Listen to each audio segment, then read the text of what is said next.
সরকারি পৃষ্ঠপোষকতায় নতুন রাজনৈতিক দল গঠন হলে হতাশ হবে জনগণ, বললেন তারেক রহমান।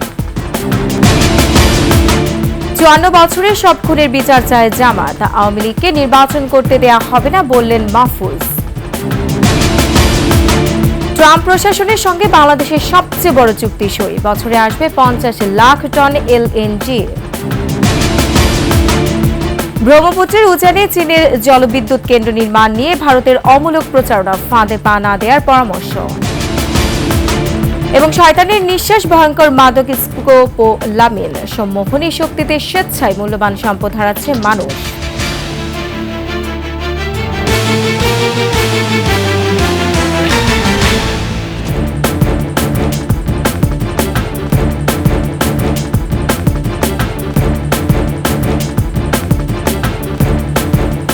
শুনছিলেন সংবাদ শিরোনাম। আমন্ত্রণ সন্ধ্যার ২১ সংবাদে, সাথে আছে আমি রোমানা। দর্শক, ২১ টেলিভিশনের সংবাদ একই সাথে সরাসরি দেখতে পাবেন আমাদের ফেসবুক পেজ www.facebook.com/2124 অনলাইনে। এছাড়া সাবস্ক্রাইব করতে পারেন www.youtube.com/@21 চ্যানেলে।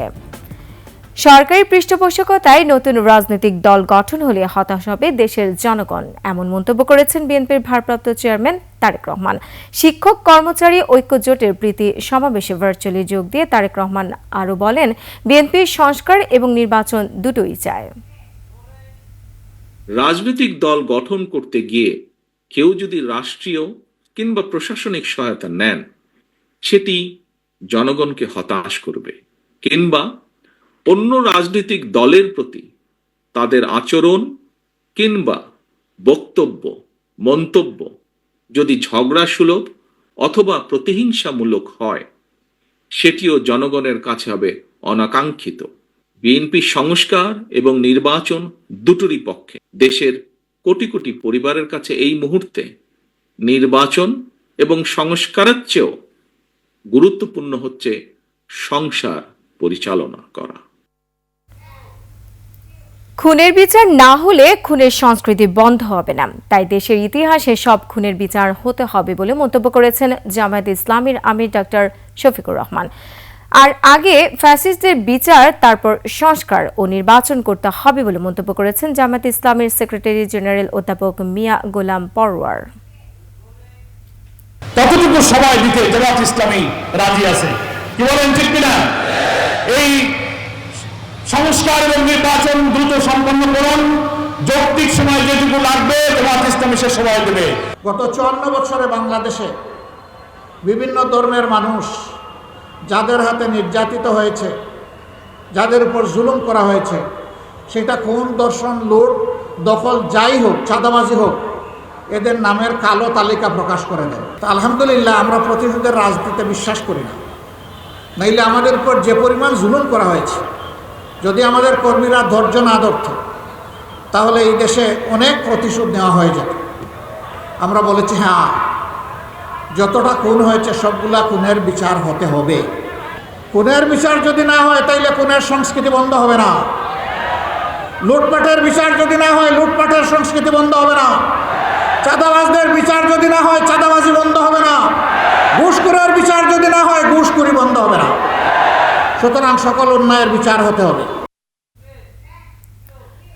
যারা বাংলাদেশপন্থী তাদের মধ্যে নির্বাচন হবে। বাংলাদেশ বিরোধী আওয়ামী লীগের ফ্যাসিবাদীদের কোনোভাবেই নির্বাচনে অংশগ্রহণ করতে দেয়া হবে না বলে মন্তব্য করেছেন অন্তর্বর্তী সরকারের উপদেষ্টা মাহফুজ আলম। চাঁদপুরের হাজীগঞ্জ বাজারে ছাত্র জনতার সাথে শুভেচ্ছা বিনিময়ে তিনি আরও বলেন, বিএনপি জামাত নির্বিশেষে যত রাজনৈতিক দল ও ছাত্র সংগঠন বাংলাদেশপন্থী তারা সবাই বাংলাদেশে থাকবে না, আর তাদের নিয়ে সুষ্ঠু নির্বাচন প্রক্রিয়ায় দেশে সুশাসন প্রতিষ্ঠা করা হবে। যারা বাংলাদেশপন্থী তাদের মধ্যকার নির্বাচন হবে। বাংলাদেশ বিরোধী আওয়ামী লীগ ফ্যাসিবাদীদের কোনোভাবেই নির্বাচনে অংশগ্রহণ করতে দেওয়া হবে না। এদিকে নিরপেক্ষ নির্বাচনের জন্য আলাদা সরকারের প্রয়োজন নেই বলে মন্তব্য করেছেন বৈষম্য বিরোধী ছাত্র আন্দোলনের সমন্বয়ক সার্জিস আলম। সকালে পঞ্চগড়ে এক অনুষ্ঠানে সার্জিস আলম আরও বলেছেন, ডক্টর ইউনূসের হাত ধরেই বাংলাদেশ স্বচ্ছ নির্বাচন দেখবে।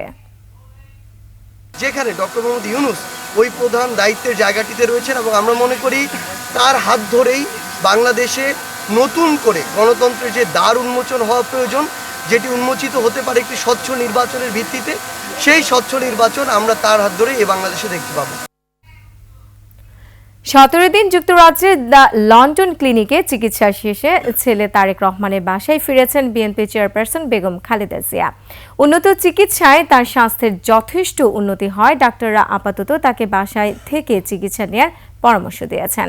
লন্ডন থেকে শাহিদ শফিকের পাঠানো তথ্যচিত্রে আরও জানাচ্ছেন তরিকুল ইসলাম।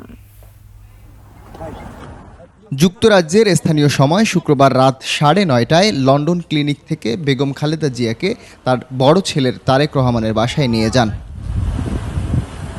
তবে সার্বক্ষণিকভাবে প্রফেসর পেট্রিক কেনেডি ও জেনিফার ক্রসের সার্বিক তত্ত্বাবধানে চিকিৎসাধীন থাকবেন। ওষুধের মাধ্যমে যে চিকিৎসা চলছে তা অব্যাহত রাখার জন্য সব চিকিৎসক একমত এবং সে অনুযায়ী চিকিৎসা চলবে। বাসায় ফিরতে পারায় বিএনপি চেয়ারপারসন বেগম খালেদা জিয়া বেশ আনন্দিত। মনে হচ্ছে যে ওনার ঘরে আকাশের চাঁদ নেমেছে, বিকজ ওনার ছেলে আমাদের ভারপ্রাপ্ত চেয়ারম্যান এবং ছেলের বউ ডক্টর জুবাইদা ওনারা লিড করে নিয়ে যাচ্ছেন। উনি খুবই হাসি খুশির মাঝখানে দেখলাম এবং আমাকেও বলেছেন যে তোমরা সবাই কষ্ট করেছে।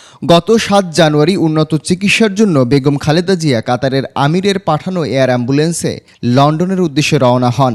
পরের দিন হিথ্রো বিমানবন্দর থেকে সরাসরি লন্ডন ক্লিনিকে ভর্তি হন। তরিকুল ইসলাম, 21 টেলিভিশন, ঢাকা। গণতান্ত্রিক সরকার ছাড়া অর্থনীতি পুরোপুরি স্থিতিশীল হবে না বলে মন্তব্য করেছেন বিসিআই এর সভাপতি আনোয়ারুল আলম চৌধুরী। একই সাথে বলেছেন, বর্তমান সরকারের একার পক্ষে সব কাজ এগিয়ে নেওয়া সম্ভব হবে না। সরকারকে সহযোগিতা করতে কয়েক সপ্তাহের মধ্যে কিছু প্রস্তাবনা দেওয়া হবে বলেও জানিয়েছেন বিসিআই। জ্বালানি ও ব্যাংক খাতের উন্নয়নের পাশাপাশি দক্ষ মানব সম্পদ তৈরির উপর জোর দেওয়ার পরামর্শ দিয়েছে সংগঠনটি। বিস্তারিত জানাচ্ছেন নাহিদ সিরাজি নিমে। রাজধানীতে Bangladesh chamber of industries BCI এর সংবাদ সম্মেলন। সংগঠনটির সভাপতি কথা বলেন, দেশের অর্থনৈতিক পরিস্থিতি, আসন্ন জাতীয় বাজেট, শিল্প ব্যবসা ক্ষেত্রে বিদ্যমান চ্যালেঞ্জ, বিসিআই এর ভবিষ্যৎ পরিকল্পনা নিয়ে। অতিরিক্ত কর আরোপ অর্থনীতির জন্য সহায়ক নয় মন্তব্য করে তিনি বলেন, বর্তমান সরকার আইএমএফ এর প্রেসক্রিপশনে কাজ করছে, যা দেশের ব্যবসা বাণিজ্যের জন্য ভালো হবে না। ইন্টারেস্ট রেট যদি হাই হয় তাহলে এটা ইন্ডাস্ট্রিতে, বাংলাদেশ ব্যাংকের যে গতকালকেও একটা স্টেটমেন্ট যে ইন্ডাস্ট্রিতে খুব একটা বেশি ক্ষতিগ্রস্ত হবে না, এগুলি তো আসলে বিভ্রান্তমূলক, এগুলি কিন্তু আসলে কনফিউজিং। প্রয়োজন আইন শৃঙ্খলা পরিস্থিতি ঠিক করা। সরকারের নানা খাতে ব্যয় সংকোচনও করার সুযোগ রয়েছে, কিন্তু সরকার তা করছে না বলেও মন্তব্য করেন তিনি। সবচেয়ে ইম্পর্টেন্ট এই দেশের জন্য সেটা হলো আইন শৃঙ্খলা পরিস্থিতি, এবং এই আইন শৃঙ্খলা পরিস্থিতি কিন্তু এখনো কেউ স্বস্তির জায়গায় কেউ ফিল করছে না। পুলিশ কিন্তু এখনো ওইভাবে ফাংশন করছে না। জ্বালানি সরবরাহ নিশ্চিত করা, ব্যাংক খাতের সমস্যা নিরসন এবং দক্ষ মানব সম্পদ তৈরিতে সরকারের ভিশন এখনো পরিষ্কার নয় বলছে বিসিআই। সরকারের উচিত ছিল এসে যে বাজেট যেটা করা হয়েছিল গত সরকারের, সে বাজেটটা আসলে আগে কারেক্টেড করে নেওয়া উচিত ছিল। গণতান্ত্রিক সরকার ছাড়া অর্থনীতিতে পুরোপুরি স্থিতিশীলতা ফিরবে না বলে মনে করেন বিসিআই সভাপতি। নাহিদ সিরাজি নিম্মি, 21 টেলিভিশন, ঢাকা। বিদ্যুৎ ও জ্বালানি খাতের দুর্নীতিবাজদের ট্রাইব্যুনালে বিচার হবে বলে আশা করছেন বিদ্যুৎ ও জ্বালানি উপদেষ্টা ফজলুল কবির। জ্বালানির সংকট কাটাতে উন্মুক্ত পদ্ধতিতে ভোলার গ্যাস এনে সংকট কাটানোর কথাও বলেন উপদেষ্টা। এদিকে জ্বালানি সংকটের কারণে গেল কয়েকদিনে বেশ কয়েকটি কারখানা বন্ধ হয়ে গেছে বলে জানান উদ্যোক্তারা। তহিদুর রহমানের রিপোর্টে বিস্তারিত। তীব্র গ্যাস সংকটের কারণে শুক্রবার অন্তত 68টি পোশাক কারখানা বন্ধ হয়েছে। বন্ধ হওয়ার পথে আরও বেশ কয়েকটি কারখানা। উদ্যোক্তারা বলছেন, আগের সরকার নিরবিচ্ছিন্ন সরবরাহের কথা বলে গ্যাস বিদ্যুতের দাম বাড়িয়েছিল। যদি আনইন্টারাপ্টেড বিদ্যুৎ এবং গ্যাসের সাপ্লাই সরবরাহটা থাকে, তাহলে নিশ্চয়ই সামনে ইন্ডাস্ট্রি হবে। আর যে ইন্ডাস্ট্রিগুলো বর্তমানে আছে এগুলো হয়তো জীবিত থাকবে, তা না হলে আস্তে আস্তে গতকালকে যেমন 68টা ফ্যাক্টরি বন্ধ হয়েছে, ধরে নেন যে আরো 2-4 দিনের মধ্যে বহু ইন্ডাস্ট্রি বন্ধ হয়ে যাবে। দিন দিন বিদ্যুৎ ও জ্বালানির চাহিদা বাড়লেও উৎপাদন কমে আসছে। এ অবস্থায় অতিরিক্ত টাকায় বিদেশ থেকে আমদানি করা হচ্ছে বিদ্যুৎ ও জ্বালানি। একদিকে অন্যায্য সুবিধা দিয়ে বিদ্যুৎ উৎপাদন করা হয়েছিল, অন্যদিকে প্রতিযোগিতা ছাড়া এলএনজি আমদানির সুযোগ দেওয়া হয়েছিল কয়েকজনকে। এর ফলে দুর্নীতি হলেও কাঙ্ক্ষিত চাহিদা পূরণ করা হয়নি বলে অভিযোগ বিশেষজ্ঞদের। অ্যাট দিস মোমেন্ট আমরা 850 পার ডে এমএমসিএফডি গ্যাস ইম্পোর্ট করছি। অ্যাট দিস মোমেন্ট ড্রিলিং করতে করতে বাংলাদেশে ঝাঁঝরা করে দিতে চাই। ট্রাইব্যুনাল আমাদের বিআরসি চেয়ারম্যান সাহেব শুনে যাচ্ছেন এবং ট্রাইব্যুনাল গঠনের প্রস্তাব গেছে, আবার যাবে। ট্রাইব্যুনালটা আশা করি রেগুলেটরি কমিশন চেয়ারম্যান তার বক্তব্যেই বলবেন এবং জ্বালানি উপদেষ্টা নিশ্চয়ই সেটাকে সমর্থন দেবেন। এই অবস্থায় বিকল্প জ্বালানি বাড়ানোর পাশাপাশি গ্যাস অনুসন্ধানের তাগিদ দেন বক্তারা। Not magic number like 100, but extensive or aggressive drilling is necessary. গেল 15 বছর সরকার দেশকে বিদ্যুৎ ও জ্বালানিতে আমদানি নির্ভর দেশ করেছে অভিযোগ করে দুর্নীতিবাজদের বিচারের কথা বলেন বিদ্যুৎ ও জ্বালানি উপদেষ্টা। জ্বালানি অপরাধ ট্রাইব্যুনাল এটা আসলে গঠন করা দরকার। জ্বালানি খাতের মূল সমস্যা হচ্ছে প্রতিযোগিতা ছিল না। প্রতিযোগিতা আনলে সব কিছুই হবে। এলএনজি আমদানির ক্ষেত্রে একটা লিস্ট ছিল, তালিকা 4-5 জন 6 জন লোক করে, তা আমরা সেটাকে উন্মুক্ত করে দিয়েছি। উন্মুক্ত করার ফলে এখন সবাই আসছে, আরামকো আসছে, বিপি আসছে, শেল আসছে। এফবিসিসিআই এর সেমিনারে সংস্থার প্রশাসক হাফিজুর রহমান সহ বিভিন্ন খাতের উদ্যোক্তারা উপস্থিত ছিলেন। তৌহিদুর রহমান, 21 টেলিভিশন, ঢাকা। অন্তর্বর্তী সরকারের মধ্যে 11 সরকারের ছায়া দেখতে পাচ্ছে বিএনপি। একই সঙ্গে অন্তর্বর্তী সরকার সব মহলের সমর্থনে গঠিত স্মরণ করিয়ে দিয়ে দলটির নেতারা বলছেন, গণতন্ত্রের বাইরে গিয়ে ভিন্ন উদ্দেশ্য হাসিলের চেষ্টা হলে ফল ভালো হবে না। মাহিলা ইসলামের রিপোর্ট। নয়াপল্টনে বিএনপির কেন্দ্রীয় কার্যালয়ে আরাফাত রহমান কোকোর মৃত্যুবার্ষিকী উপলক্ষে মিলাদ ও দোয়া মাহফিলে যোগ দেন দলের সিনিয়র যুগ্ম মহাসচিব রুহুল কবির রিজভী। আপনাকে সুশীল সমাজের লোক বলে যা বলবেন, যা করবেন সেইটা মেনে নিতে হবে, সেইটা মনে করার কোনো কারণ নেই। জাতীয় প্রেস ক্লাবে জিয়াউর রহমানের 89তম জন্মবার্ষিকী উপলক্ষে জিয়া পরিষদ আয়োজিত আলোচনায় বিএনপির স্থায়ী কমিটির সদস্য আমির খসরু মাহমুদ চৌধুরী বলেন, প্রত্যেকটি পদক্ষেপ, সিদ্ধান্ত বা কথা বলার আগে সরকার পরিচালনায় যুক্তদের সতর্ক থাকতে হবে। আমি অনুরোধ করব যারা সরকার পরিচালনা করছেন তাদেরকে প্রত্যেকটি পদক্ষেপ দেওয়ার আগে, প্রত্যেকটি কথা বলার আগে এই কথাগুলো মাথায় রাখবেন, তাহলে সমস্যা হবে না। আর যদি কোনো উদ্দেশ্য হাসিলের জন্য বাংলাদেশের জনগণের মালিকানার নির্বাচনের মাধ্যমে ক্ষমতা হস্তান্তর বিষয়ে যদি অন্য কোনো পরিকল্পনা থাকে গণতন্ত্রের বাইরে, সেটা বোধহয় ভালো হবে। এদিকে প্রেস ক্লাবে আরেক আলোচনায় জাতীয় ঐক্য রক্ষায় নির্বাচনের বিকল্প নেই বলে মন্তব্য করেন দলের স্থায়ী কমিটির সদস্য সেলিমা রহমান। মাহিলা ইসলাম, 21 টেলিভিশন, ঢাকা।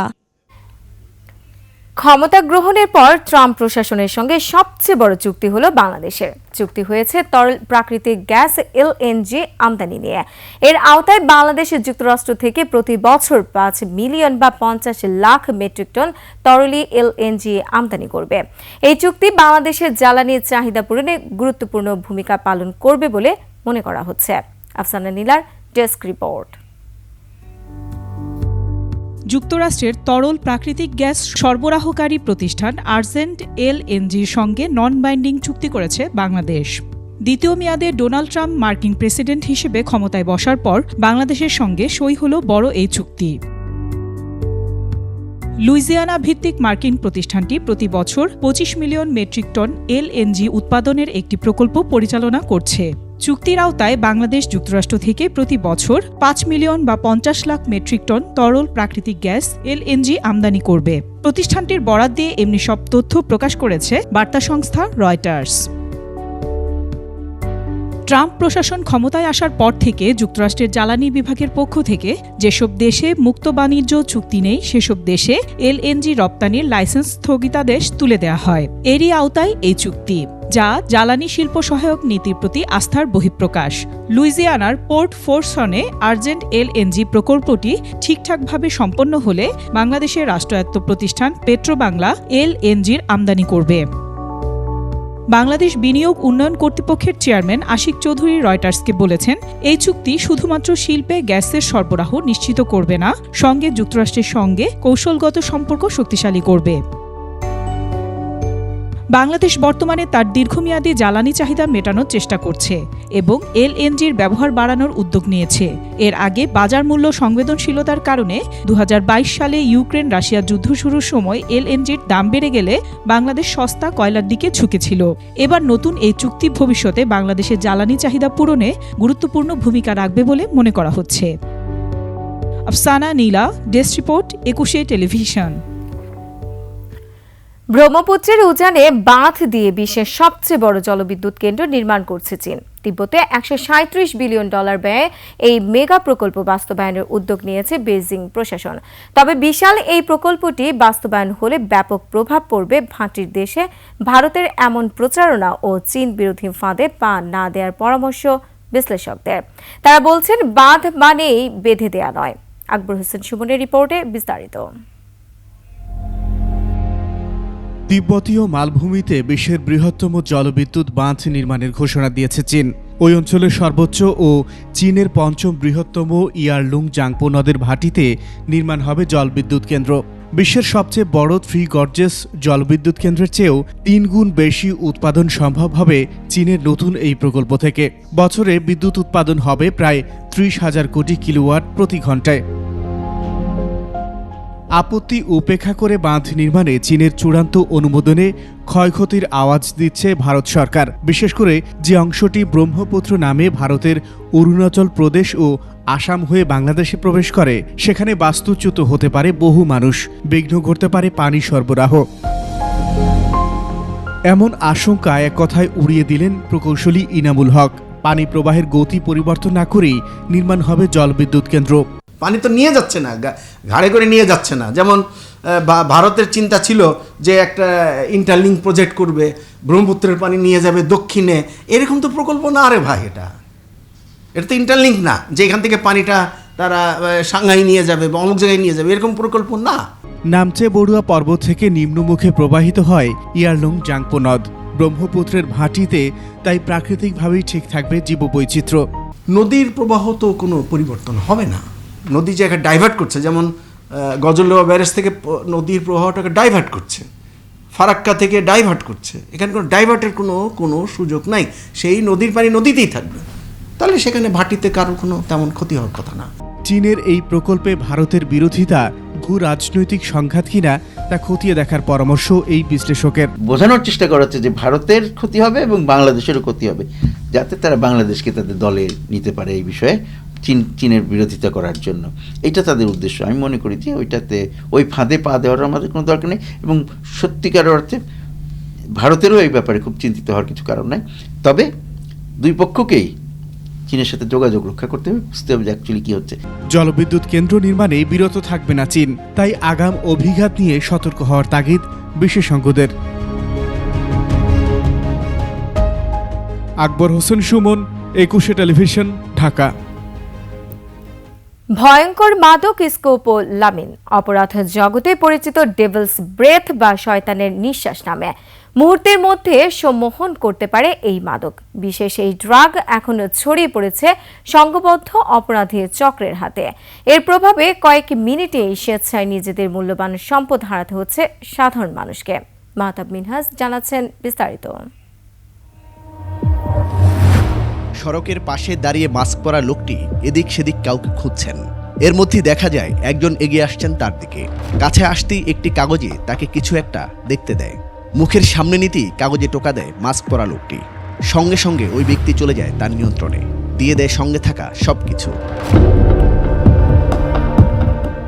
এতক্ষণ যে চিত্রটি দেখলেন, এ ধরনের ঘটনা এখন রাজধানীর প্রতিটি এলাকায় প্রায় ঘটছে। এমন অপরাধে অপরাধীরা ব্যবহার করে পৃথিবীর সবচেয়ে ভয়ঙ্কর মাদক স্কোপোলামিন, যা এদেশে পরিচয় পেয়েছে শয়তানের নিঃশ্বাস নামে। স্কোপোলামিন সম্পর্কে জানার আগে চলুন কথা বলা যাক এক ভুক্তভোগীর সঙ্গে। আমার হাতে একটা জিনিস দিল, জিনিস দিয়ে বলছে এই দোকানে দেও। তারপর আমি জিনিসটা লয়ে সেই দোকানে গেলাম। তারপর আমার ফোন চাইছে, যেভাবে চাইছে এভাবে দিলাম। দিলে তখন মনে করেন আমি আসলাম, এসে দেখি হ্যাঁ নাই, আমার ফোনটা নিয়ে গেল। পরে কী হয়েছে না হয়েছে আমি তো তা বলতে পারলাম না। বিশেষজ্ঞরা বলছেন স্কোপোলামিন বা শয়তানের নিঃশ্বাস একটি হেলুসিনেটিক ড্রাগ। এটি নষ্ট করে দেয় মস্তিষ্কের সিদ্ধান্ত গ্রহণের ক্ষমতা, অন্যের দেওয়া আদেশকে যান্ত্রিকভাবে অনুসরণ করতে বাধ্য করে। এর প্রভাব এতটাই ভয়ঙ্কর যে কোনো ব্যক্তিকে সেকেন্ডেই নিজের নিয়ন্ত্রণে আনা যায়। আমরা যখন এই ওষুধটা দিই, এই অ্যাসিটাইলকোলিন যে কেমিক্যালটা আছে ওটাকে ব্লক করে, ফলে দেখা যায় যে হয়তো আমাদের যে হিপোক্যাম্পাসের যে মেমোরি প্রসেস করা, ওই মেমোরি প্রসেসটা হ্যাম্পার হয়ে যায়। আপনি দেখবেন যারা এই ধরনের ওষুধ ব্যবহার করে বা ভিকটিম যারা, তাদের অনেকেই দেখবেন তাদের পরবর্তীতে মেমোরিটা আনতে পারে না, কী হয়েছিল, কোথায় হয়েছিল, কারা ছিল। অপরাধ বিজ্ঞানীরা বলছেন দৃষ্টান্তমূলক শাস্তির ব্যবস্থা করলেই এই ড্রাগ ব্যবহার কমে আসবে। যাদেরকে গ্রেপ্তার করবে তাদের সূত্র ধরে বা তাদের মাধ্যমে আরও যারা এই কাজগুলোর সাথে জড়িত এদেরকেও যখন গ্রেপ্তারের মধ্যে নিয়ে আসতে পারবে, তখন মানুষের মধ্যে একটা বার্তা তৈরি হবে। আর এই ধরনের অপরাধপ্রবণ ব্যক্তিরাও কিন্তু এক ধরনের সতর্ক হবে। আইন শৃঙ্খলা বাহিনীর পাশাপাশি জনসচেতনতা এমন অপরাধ কমিয়ে আনতে পারে মত পুলিশের। যদি কোনো পরিচিত ব্যক্তি যে চেয়ে এসে আপনাদের কাছে অ্যাপ্রোচ করে কোনো বিষয় নিয়ে কোনো ঠিকানা দেখিয়ে বলে যে, বা কোনো মাস্ক পরিহিত কোনো আগন্তুক যদি আপনাদের কাছে আসে, নিকটবর্তী যদি পুলিশ সদস্য যদি কাউকে পান, তাদেরকে বিষয়টা অবহিত করতে পারেন। এই চক্র দমনে কাজ করছে বলেও জানায় পুলিশ। আর এসব ঘটনা সাম্প্রতিক। মাহতাব মিনহাজ, একুশে টেলিভিশন, ঢাকা। সংবাদ এই পর্যায়ে একটা বিরতি নিয়েছে, যখন ফিরছি তখন অন্যান্য খবরের সঙ্গে আরো থাকবে। চাঁপাইনবাবগঞ্জ সীমান্তে ফের বিএসএফ এর গুলি, এক বাংলাদেশি আহত।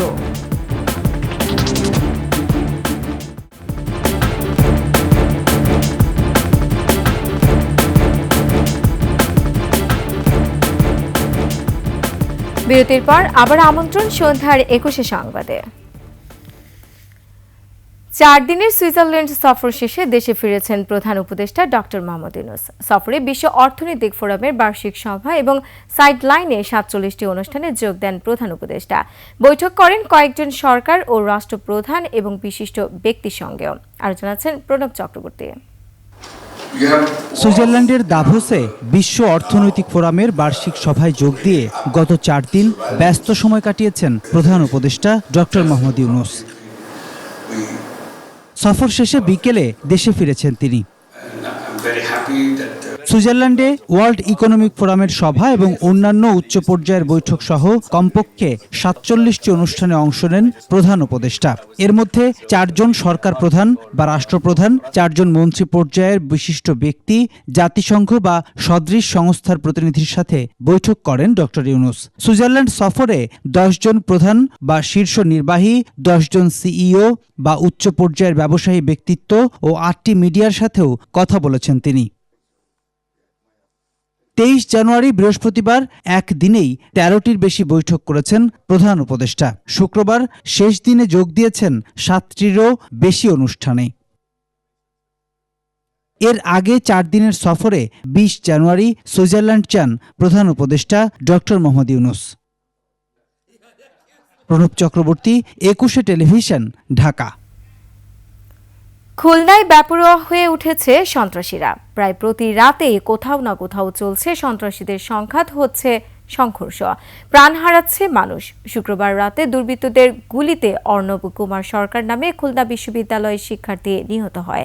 একই রাতে নগরীর বিভিন্ন এলাকায় গুলির শব্দ পাওয়া গেছে। এর আগে সোমবার 9 ঘন্টার ব্যবধানে পৃথক 3টি স্থানে সন্ত্রাসী হামলা হয়েছে। এতে একজন নিহত, একজনের আঙ্গুল ও একজনের কবজি কেটে যায়। শেখ মোহাম্মদ জুয়েলের ক্যামেরায় খুলনা বিভাগীয় প্রতিনিধি মহেন্দ্রনাথ সেনের তথ্য ছবিতে ডেস্ক রিপোর্ট। গেল 4 মাসে খুলনা জেলা ও মহানগরীতে 11টি হত্যাকাণ্ড ঘটেছে। গুরুতর জখম হয়েছে অনেক মানুষ। প্রতিটি ঘটনার পেছনে চাঁদাবাজ, মাদক বিক্রেতা ও এলাকা ভিত্তিক সন্ত্রাসী গোষ্ঠীর জড়িত থাকার অভিযোগ পাওয়া গেছে। বেড়েছে চুরি, ডাকাতি। পুলিশ অভিযানের কথা বললেও দৃশ্যমান তৎপরতা চোখে পড়ছে না। সন্ত্রাসীরা অস্ত্রসহ মহড়া দিচ্ছে। ভীত সন্ত্রস্ত সাধারণ মানুষ।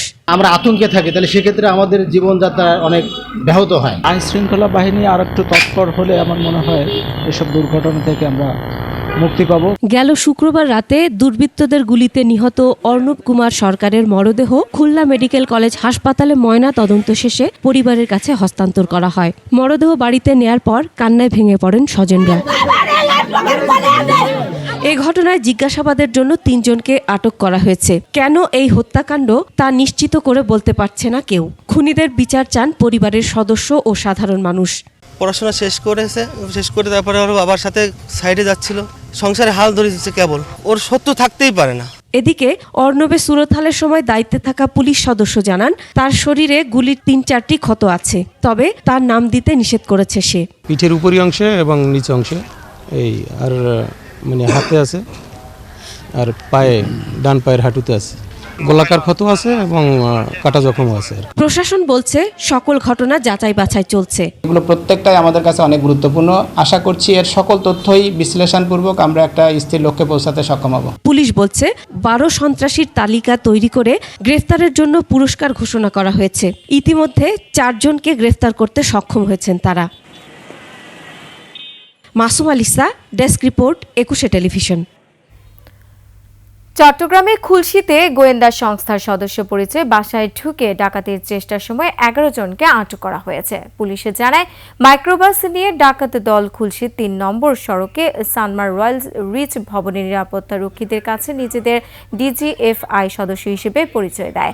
এরপর তারা নিরাপত্তা রক্ষীদের আটকে রেখে 8ম তলায় যমুনা অয়েল কোম্পানির সাবেক কর্মকর্তা গিয়াসউদ্দিন আনসারির ফ্ল্যাটের দরজা ভেঙে লুটপাট শুরু করে। এ সময় আশপাশের লোকজন টের পেয়ে পুলিশে খবর দেয়। আটক করা হয় 11 জনকে। সে সময় 2 জন পালিয়ে যায়। তাদের কাছ থেকে একটি চাইনিজ কুড়াল, খেলনা পিস্তল ও ভুয়া পরিচয়পত্র উদ্ধার করা হয়েছে।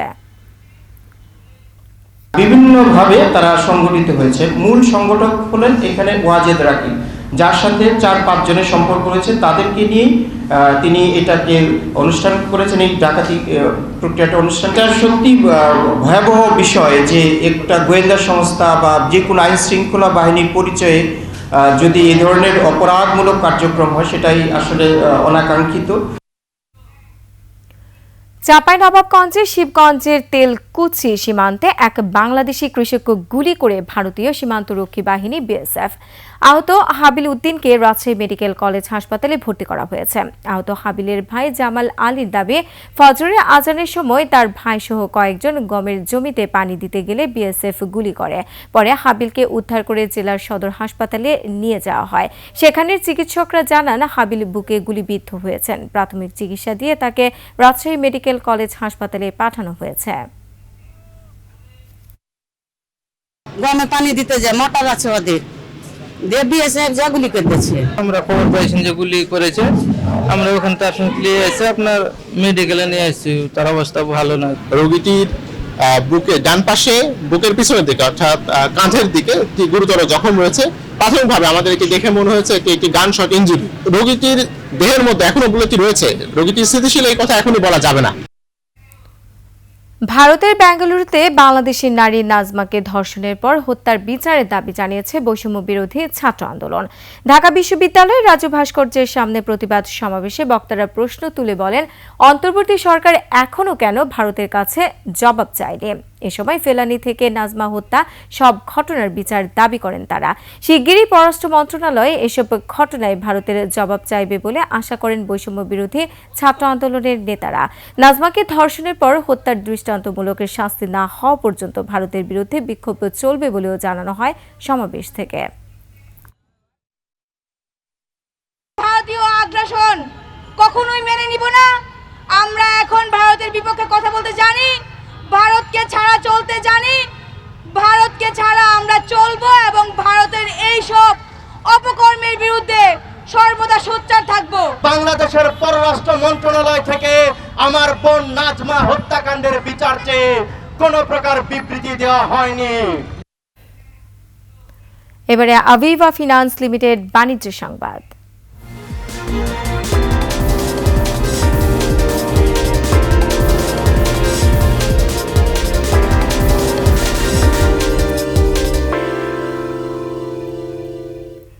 আন্তর্জাতিক বাজারে স্বর্ণের দাম 3 মাসের মধ্যে সর্বোচ্চ পর্যায়ে পৌঁছেছে। দাম বাড়ার পেছনে ভূমিকা রেখেছে মার্কিন প্রেসিডেন্ট ডোনাল্ড ট্রাম্পের শুল্ক আরোপের পরিকল্পনা। এছাড়া ট্রাম্প সুদ হার কমানোর আহ্বান করায় কমে এসেছে ডলারের বিনিয়োগ হারও। এটিও স্বর্ণের মূল্য বৃদ্ধির অন্যতম কারণ। চলতি সপ্তাহে স্বর্ণের দাম বেড়েছে 2% বেশি। সব মিলে বিশ্ববাজারের প্রতি আউন্স স্বর্ণের দাম ছাড়িয়ে যায় $2,774, যা গত বছরে 31 অক্টোবরের পর থেকে সর্বোচ্চ। বিশ্বজুড়ে স্বর্ণকে বলা বিনিয়োগের সেফ হ্যাভেন। এ কারণে অনেকেই স্বর্ণে বিনিয়োগ করে থাকেন। এছাড়া রিজার্ভ হিসেবেও বিশ্বের নানা দেশের সরকার স্বর্ণ কিনে রাখে। দুয়ারে কড়া নাড়ছে অমর 21 বইমেলা। সোহরাওয়ার্দী উদ্যানে চলছে শেষ মুহূর্তের প্রস্তুতি। এবার স্টল মোট 1057টি। নতুন বাংলাদেশে প্রাণের এই মেলার এবারের থিম জুলাই গণ অভ্যুত্থান। আরো জানাচ্ছেন তানজিলা তাসনিম। বাংলাদেশ আর বইমেলা যেন এক সুতায় গাঁথা। এবার প্রাণের এই মেলা সাজছে জুলাই গণ অভ্যুত্থানের আবহে। এরই মধ্যে বাংলা একাডেমি কর্তৃপক্ষ প্রকাশনা প্রতিষ্ঠানগুলোকে বরাদ্দ দিয়েছে স্টল, প্যাভিলিয়ন। সোহরাওয়ার্দী উদ্যান জুড়ে চলছে স্টল তৈরির কর্মযজ্ঞ। প্রতি বছরই ডিজাইন, নতুন নতুন ডিজাইন আসে। এই বছর আমরা ওই টালির ঘর দিয়ে পিলারের পরে মুঘল স্থাপত্যের একটা ফিলিংস আনার চেষ্টা করতেছি। এইভাবে করব। 28-29 তারিখের ভিতরে আমরা কাজটা শেষ করতে পারি। এই দ্রুত গতিতে আমরা এই কাজটাকে আমরা সুন্দরভাবে এখন তাড়াতাড়ি চালাই যেতে আছি। কাজ করতেছি 8-10-15 দিন ধরে করতেছি, আরও সামনে আছে। গণ অভ্যুত্থান পরবর্তী নতুন প্রেক্ষাপটে নিরাপত্তার দিকে বিশেষ দৃষ্টি দিয়েছে বইমেলা পরিচালনা কমিটি। নিরাপত্তার ব্যাপারে রাষ্ট্রীয় যে সংগঠনগুলো আছে, সংস্থাগুলো আছে, পুলিশ আছে, তারা সবাই অত্যন্ত তৎপর এবং এবারে নিরাপত্তা আমার ধারণা একেবারে খুবই সুচারুরূপে হবে। পুলিশ খুবই তৎপর আছে এবং অন্যান্য সংস্থা খুব তৎপর। তরুণরা, যারা শিক্ষার্থী, যারা এবার গণতান্ত্রিক আন্দোলন করেছেন, তারাও এগিয়ে আসবেন এবং বইমেলার নিরাপত্তা নিশ্চিত করতে তারাও ভূমিকা রাখবেন। ফেব্রুয়ারি মাস জুড়ে এই ময়দান এখন লেখক, পাঠক, প্রকাশকদের মিলন মেলায় মুখর হয়ে ওঠার অপেক্ষা। তানজিলা তাসনিম, 21 টেলিভিশন, ঢাকা। শিল্পী আলীর প্রথম একক প্রদর্শনী হয়ে গেল রাজধানীর আলোকে এক্সিকিউটিভ হলে। শিল্পীর সৃজনশীলতার বহিঃপ্রকাশ হিসেবে এই প্রদর্শনীতে স্থান পেয়েছে তার বিশেষ কিছু শিল্পকর্ম। 2 দিন ব্যাপী এই চিত্র প্রদর্শনী উদ্বোধন করেন ঢাকা বিশ্ববিদ্যালয়ের চারুকলা অনুষদের এমিরিটাস অধ্যাপক রফিকুন নবী। এ সময় বিশেষ অতিথি হিসেবে উপস্থিত ছিলেন চিত্রশিল্পী মোহাম্মদ মনিরুজ্জামান।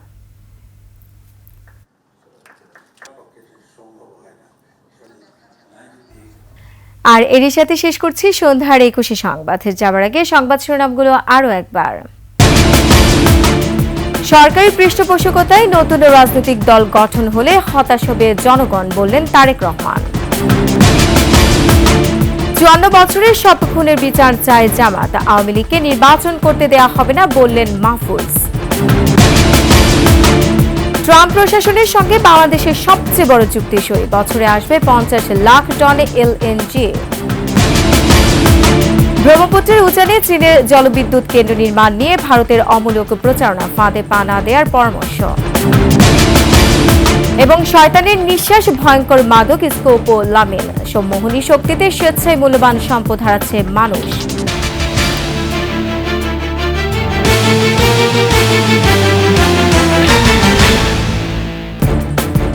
দর্শক, সর্বশেষ সংবাদ জানতে ডায়াল করুন 2021 নম্বর আর ভিজিট করুন 21-tv.com এই ওয়েবসাইটে। ফেসবুকে ভিজিট করতে পারেন www.facebook.com/2124 অনলাইনে। এছাড়া সাবস্ক্রাইব করতে পারেন www.youtube.com/@21etv চ্যানেলে।